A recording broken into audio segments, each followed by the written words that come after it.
নমস্কাৰ বাইদেউসকল, আজি আমি এইটো ভিডিঅ'ত আলোচনা কৰিম যে আপোনালোকৰ যদি লোকছ আইডিত এনেকুৱা KYC পেণ্ডিং বুলি এনেকুৱা আহি থাকে তো তেতিয়া আপোনালোকে কি কৰিব, কোনটো প্ৰচেছত কি কৰিব।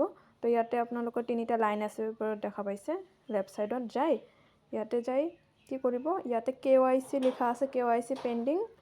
ইয়াতে গ'লে যোৱাৰ পিছত আপুনি কি কৰিব, নিজৰ আধাৰ, ইয়াতে আধাৰ নাম্বাৰটো দিব, নিজৰ ফুল নেম আৰু আধাৰত যোনটো ডেট অফ বাৰ্থ আছে সেইটো দিব। গোটেইখিনি মানে আধাৰৰ মতে দিব।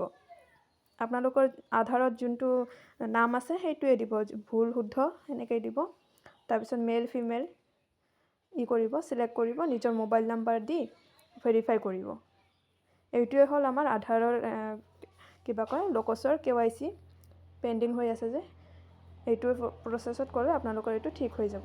যেনেবা আপুনি ইয়াতে ক্লিক কৰিলে এইটো ক্লিক নহয়, ইয়াতে লিখা আহে please verify your KYC details to process.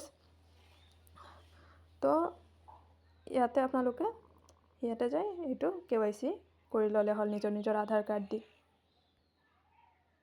মই নিজৰ KYCটো কৰি লওঁ, তাৰপিছত আপোনালোকে চাব যে ইয়াতে আপোনালোকৰ এইটো SHGবোৰ ক্লিক হ'ব।